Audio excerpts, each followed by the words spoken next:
Assalamualaikum warahmatullahi wabarakatuh. Teman-teman semua, hari ini saya akan menjelaskan salah satu sistem yang bekerja untuk menggerakkan tubuh kita, yaitu adalah sistem otot. Baik, langsung saja. Apa yang dimaksud dengan otot? Jadi otot merupakan salah satu organ yang berfungsi untuk kontraksi di dalam tubuh kita. Jadi mekanisme kontraksi itu akan dilakukan oleh sel otot, jaringan otot, dan organ otot. Salah satunya yaitu adalah otot rangka, itu berperan dalam menunjang proses homeostasis atau proses keseimbangan di dalam tubuh kita, seperti mengunyah, kemudian menelan, atau pada beberapa organ yang lain seperti organ-organ pada sistem pernafasan itu juga bekerja dalam membantu mekanisme pernafasan. Dan otot juga dapat menghasilkan panas sehingga dapat meregulasi tubuh kita sehingga tubuh kita dalam keadaan stabil hangatnya sekitar 37 derajat Celcius. Otot dikategorikan berdasarkan adanya pita gelap. Itu kita bagi menjadi dua, yaitu otot lurik dan otot polos. Nah, ini contohnya. Jadi, kalau misalnya berdasarkan luriknya, gitu ya, berdasarkan ada garis pitanya, maka kita bisa bagi otot itu menjadi dua, yaitu adalah otot lurik, kemudian yang di sini adalah otot polos, atau striated muscle dan unstriated muscle. Nah, striated muscle atau otot lurik itu nanti dibagi menjadi dua, yaitu contohnya di sini skeletal muscle atau otot rangka dan otot jantung. Jadi, otot rangka dan otot jantung masuk kategori otot lurik, sedangkan otot polos itu contohnya ya otot polos itu sendiri. Jadi, beberapa organ yang memiliki yang disusun oleh otot polos itu contohnya organ pernafasan ataupun organ pencernaan. Nah, kemudian kalau kita lihat berdasarkan persarafannya, maka dibagi menjadi dua, yaitu saraf somatik dan saraf autonom. Di mana saraf somatik itu bekerja secara volunter, yaitu contohnya adalah pada otot rangka, gitu kan. Kemudian saraf autonom itu involunter, contohnya adalah jantung dan polos. Jadi, jantung ini unik. Kalau berdasarkan adanya garis pita gelapnya, maka dia masuk satu rumpun dengan skeletal muscle, yaitu striated muscle atau otot lurik. Tetapi kalau berdasarkan kerjanya, dia kerja secara involunter dan dia bergabung sama smooth muscle atau gerak yang tidak sadar. Karena kita tahu bahwa pergerakan jantung itu tidak sadar atau tidak kita atur. Nah, ini contohnya bagaimana perbedaan antara persarafan di somatik dengan autonom.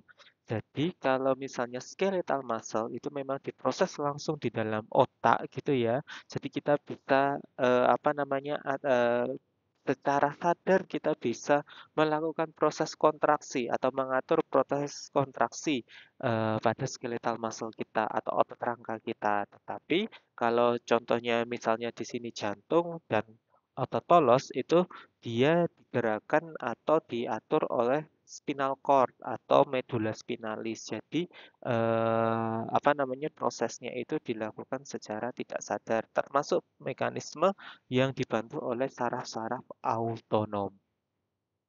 Nah, gini ya teman-teman semua, kalau kita lihat memang berdasarkan strukturnya ini adalah sistem saraf dibagi menjadi dua, yaitu sistem saraf pusat dan sistem saraf tepi.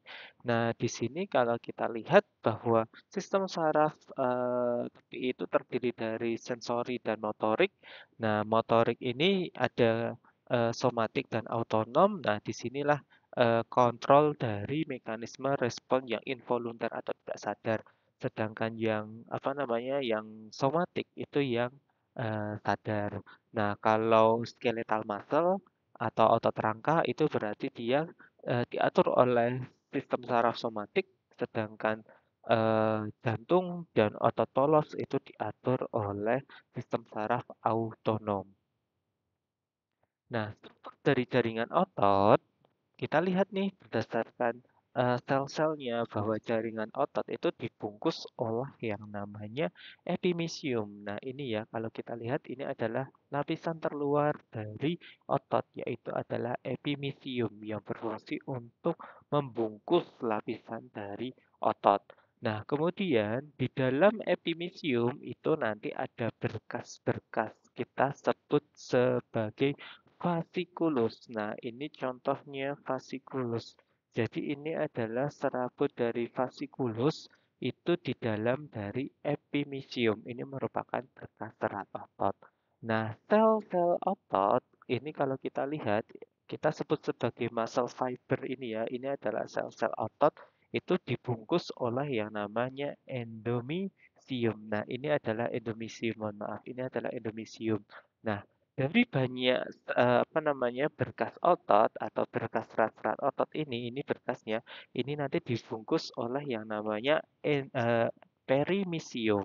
Jadi kalau satu berkas serat otot itu dibungkus oleh apa mohon maaf, kalau misalnya satu serat otot itu dibungkus oleh endomysium, kalau banyak berkas itu dibungkus oleh yang namanya perimisium. Jadi fasciculus-fasciculus itu nanti akan dibungkus oleh perimisium.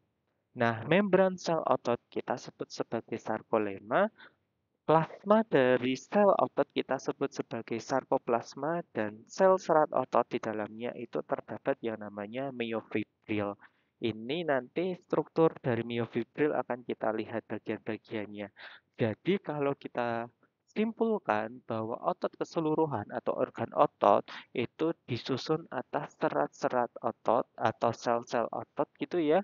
Nah, kemudian nanti dia akan menyusun miofibril. Nah, dari miofibril nanti struktur mikroskopisnya atau struktur yang lebih kecilnya kita sebut sebagai filamen.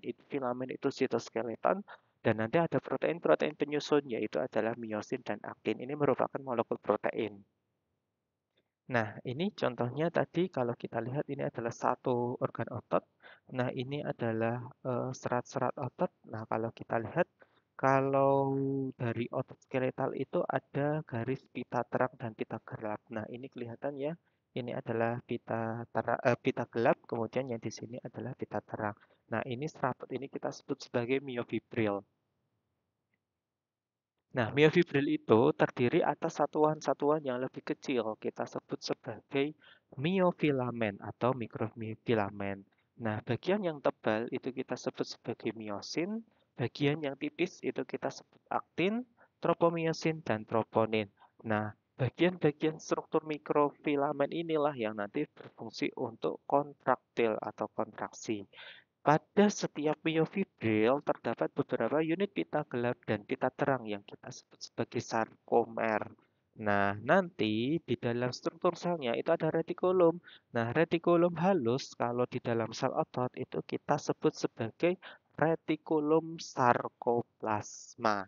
Nah, ini bagiannya teman-teman semua. Ini adalah serabut otot. Nah, kalau kita lihat, ini adalah daerah dari pita gelap. Kemudian di sini adalah pita terang. Pita terang itu disebut sebagai pita I, sedangkan pita gelap itu kita sebut sebagai pita A, gitu ya. Nah, kalau kita lihat nih bagian dari miofibril ini, nah ini contoh-contoh strukturnya teman-teman semua. Ini adalah area dari pita gelap, kemudian di sini adalah area dari pita terang. Nah, kalau kita lihat garisnya gitu ya, di sini ada garis Z. Nah, antara garis Z dengan garis Z itu nanti kita sebut sebagai sarkomer. Jadi ini adalah satu sarkomer. Nah, kalau kita lihat struktur sarkomer itu di tengahnya itu ada garis M. Nah, ini adalah bagian tengahnya. Yang warna biru ini kita sebut sebagai filamen tipis, sedangkan yang warna orange ini kita sebut sebagai filamen tebal. Nah, filamen tebal tersusun atas miosin, sedangkan filamen tipis tersusun atas protein, aktin, troponin, dan tropomiosin. Nah, sekarang kita coba lihat filamen-filamen tersebut. Yang pertama, filamen tipis terlebih dahulu. Filamen tipis terdiri dari tiga bagian, yaitu aktin. Mana aktin? Ini adalah aktin, ini menempel dengan miosin nantinya. Kemudian tropomiosin, inilah yang kemudian berfungsi, ini ya, tropomiosin ini nanti yang dapat bergeser dan terikat dengan aktin. Kemudian ada troponin, ini adalah area troponin. Troponin ini nanti merupakan kompleks globular yang nanti dia berikatan dengan ion Ca2+. Nah, sedangkan yang filamen tebal, teman-teman semua, ini adalah miosin, struktur molekulnya sekitar, ini panjangnya 100 nanometer. Nah, ini adalah ada area ekor, ini adalah area ekor, kemudian ini adalah area kepala. Nah, area kepalanya nanti ada dua binding set, area yang kemudian digunakan untuk pelekatan. Di binding set yang pertama itu nanti pelekatan dengan aktin, kemudian binding set yang kedua itu berdekatan dengan miosin ATPase yang ini berfungsi untuk menempelkan ATP ya, atau energi atau proses pemecahan energi karena setiap kali proses kontraksi itu nanti akan membutuhkan ATP. Nah, ini saya ulang kembali teman-teman semua, ini adalah saraf otot. Nah, ini adalah miofibril. Kalau kita lihat ini area yang ada di sini, ini kita sebut sebagai sarkomer. Di tengahnya ada garis M. Nanti bagian dari sarkomer itu mana sih? Antara zona Z dengan zona Z. Sorry, antara garis Z sama garis Z. Jadi di sini sampai di sini, ini berarti satu sarkomer. Kalau kita lihat secara mikroskopis. Nah, ini strukturnya seperti ini. Ini adalah filamen tebal, ini adalah filamen tipis. Filamen tipis itu ada aktin, proponin, dan tropomiosin. Sedangkan pada filamen tebal itu adalah miosin. Nah, sehingga kalau kita lihat filamen tebal itu nanti di sini adalah area apa namanya pita gelap. Kemudian yang filamen tipis ini adalah area dari pita terang. Nah, ini kalau kita lihat secara mikroskop, gambarnya seperti itu teman-teman semua. Nah, tadi kan kita lihat pada filamen tipis itu ada peran kalsium dalam mengaktifkan kontraksi. Jadi kayak gini, awalnya kalau kita lihat bahwa protein-protein di sini, contohnya aktin, itu dia akan tertutup yang namanya tropomiosin. Nah, kalau misalnya nanti di bagian dari tropomiosin itu dia berlekatan dengan miosin gitu ya. Nah, maka nanti eh, jadi proses kontraksi. Caranya seperti apa? Nah, caranya adalah kalau kita lihat tropomiosin dengan troponin yang ada di sini gitu ya. Kalau kita lihat ini area tropomiosin gitu kan dan ini troponinnya teman-teman semua. Nah, binding set pada aktin ini dia ketutup. Jadi miosin itu tidak bisa apa namanya berlekatan dengan apa namanya aktin. Nah, caranya seperti apa? Berarti area yang di sini itu harus terbuka terlebih dahulu. Caranya adalah ion-ion kalsium ini harus berlekatan dengan area troponin. Jadi nanti kalau kalsium itu nanti berlekatan sama troponin, maka binding set yang ada di sini dia terbuka. Itu ya, teman-teman semua. Nah, itu nanti kalau misalnya dia terbuka, maka miosin itu nanti dia bisa berlekatan dengan aktin. Nah, ini. Oke. Nah, saya lanjut. Otot itu diatur oleh saraf. Nah, namanya kita sebut sebagai neuromotorik yang kemudian neuromotorik itu sebenarnya saraf-saraf yang kemudian dia akan berdekatan sama otot dan itu mensarafi otot rangka. Jadi kalau kita lihat bahwa kemarin saya pernah menjelaskan terkait dengan bulbus sinapsis. Nah, bagaimana bulbus sinapsis itu dia ujung pada ototnya, ini salah satu contohnya. Sehingga impuls saraf atau sinyal saraf itu kemudian akan diteruskan oleh otot sehingga otot itu dapat menerjemahkan, oh dia apakah melakukan relaksasi atau melakukan kontraksi berdasarkan stimulus atau berdasarkan aturan dari apa namanya saraf. Jadi ketika mencapai otot rangka, akson yang bercabang itu kemudian menjadi banyak, membentuk suatu taut atau apa namanya tautan neuromuskulus antara neuron dengan sel otot. Nah, tautan ini seperti apa?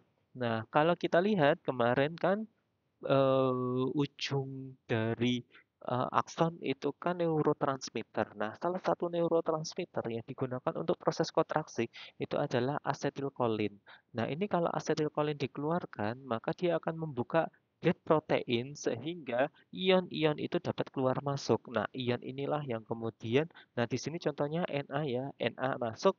Nah, ini akan memicu proses depolarisasi pada otot sehingga nanti akan memicu proses kontraksi otot. Nah, ini contohnya bagaimana kemudian ion-ion tersebut itu bisa masuk. Itu karena asetilkolin. Nah, ini ya asetilkolin itu dilepas, ditangkap oleh binding set, kemudian ion-ion itu dapat masuk. Nah, kemudian apa namanya ion-ion masuk itu akan melakukan proses depolarisasi. Nah, kemudian masuk ke dalam retikulum sarkoplasma. Nah, di retikulum sarkoplasma itu dia akan memicu proses pengeluaran dari kalsium. Nah, kalsium inilah yang kemudian nanti dibutuhkan untuk mekanisme kontraksi. Kenapa kok seperti itu? Karena apa namanya sarkoplasmanya itu dia seperti membran plasma tetapi masuk ke dalam sehingga terjadilah apa namanya penghantaran dari sinyal-sinyal yang ada pada neuron. Nah, ini contohnya asetilkolin kemudian nanti dikeluarkan dan dia masuk ke area yang kita sebut sebagai T-tubulus gitu kan. Sehingga ion-ion kalsium itu bisa dilepaskan dan kemudian ion-ion kalsium itu akan menempel pada bagian dari troponin sehingga miosin dan tropomiosin itu bisa berlekatan sehingga nanti dia apa namanya bisa melakukan proses kontraksi. Mohon maaf antara miosin dengan aktin, bukan pada tropomiosin. Jadi miosin dengan aktin itu bisa berlekatan karena ada ion kalsium yang ditangkap oleh troponin. Nah, ini kalau kita lihat membrannya itu seperti masuk ke dalam sehingga sarafan atau sinyal-sinyal kimia itu bisa masuk ke dalam dan melakukan proses kontraksi otot.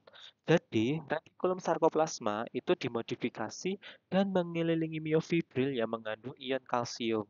Nah, tugasnya apa? Tugasnya karena di sini itu ada T-tubulus, di sini ada T-tubulus yang berfungsi untuk perluasan membran dari permukaan sel. Nah, ion kalsium memicu proses kontraksi otot. Nah, di sini contohnya, kalau misalnya miosin itu posisinya baru istirahat gitu ya, maka tubuh baru istirahat, maka kita tidak melakukan proses kontraksi. Itu aktin sama miosin itu tidak ketemu. Tetapi kalau misalnya ada suatu sinyal tubuh kita itu ingin melakukan proses kontraksi, maka nah, yang pertama tadi ya miosin itu kan ada dua binding set. Yang pertama dia binding set yang kemudian dia berlekatan dengan enzim ATP miosin ATPase. Nah, miosin ATPase itu nanti menghidrolisis ADP dan P sehingga kepala dari miosin ini bisa mengangguk karena dia ada energi.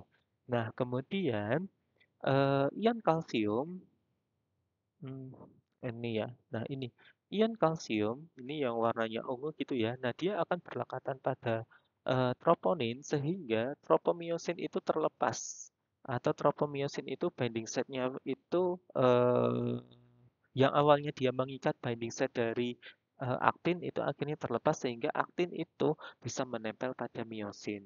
Nah, saat kemudian aktin bisa menempel pada miosin, terjadilah mekanisme power stroke, yaitu mekanisme mengangguk menuju ke pusat dari garis M. Nah, dari situlah kemudian area yang ada di sini itu menjadi lebih padat. Nah, itulah mekanisme terjadinya kontraksi otot. Gitu ya, teman-teman semua. Nah, ini apa namanya ringkasannya. Mungkin nanti di video kalian bisa di-pause kemudian dibaca kembali.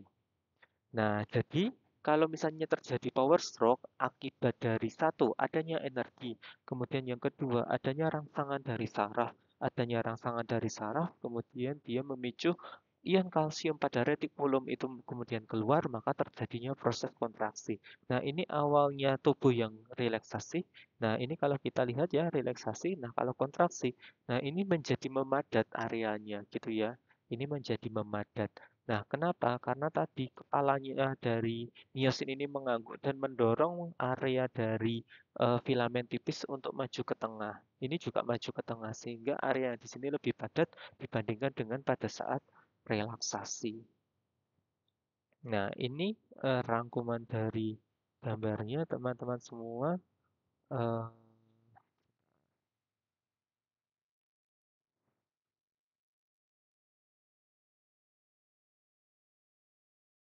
nah, ini ya kalau kita lihat Nah, ini salah satu contoh bagaimana miosin sama aktin itu bekerja. Bahkan saat kita menulis tangan aja, nah itu juga berpengaruh terhadap mekanisme kerja dari tubuh kita.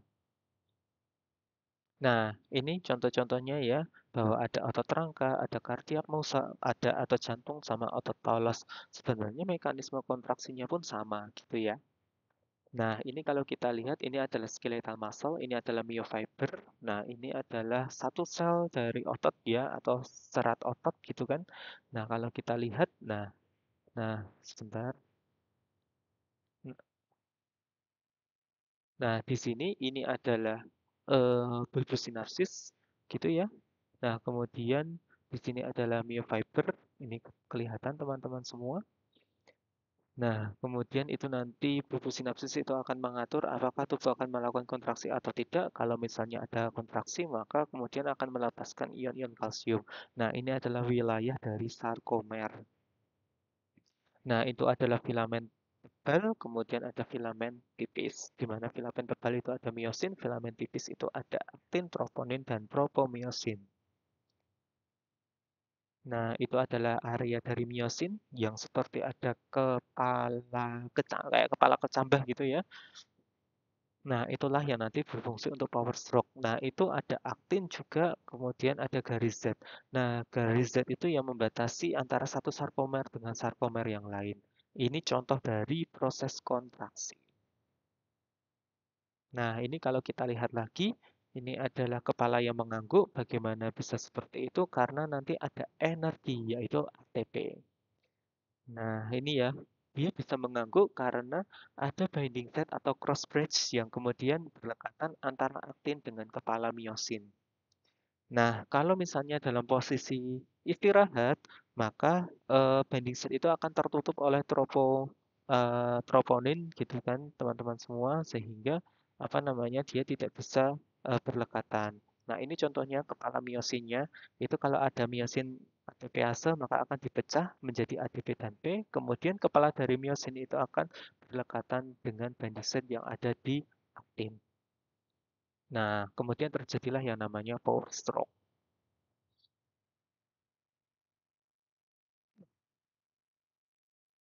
Oke ya, sehingga memang proses kontraksi di dalam tubuh kita itu memang harus menggunakan energi gitu ya. Setiap kali tubuh kita itu melakukan proses kontraksi pasti harus menggunakan ATP gitu. Nah, ATP dibutuhkan atau dihasilkan di dalam tubuh kita dengan cara respirasi dengan membutuhkan yang namanya glukosa. Nah, ini tadi contohnya ion kalsium yang kemudian dilepaskan kalau misalnya memang ada sinyal instruksi dari saraf. Nah, kalau ion kalsium itu dilepaskan, maka troponin, nah ini ya, ion kalsium itu akan berlekatan pada troponin, sehingga nanti tropomiosinnya itu lepas. Nah, ini kan lepas kan. Nah, binding site yang warna kuning tadi, itu nanti bisa berlekatan dengan miosin.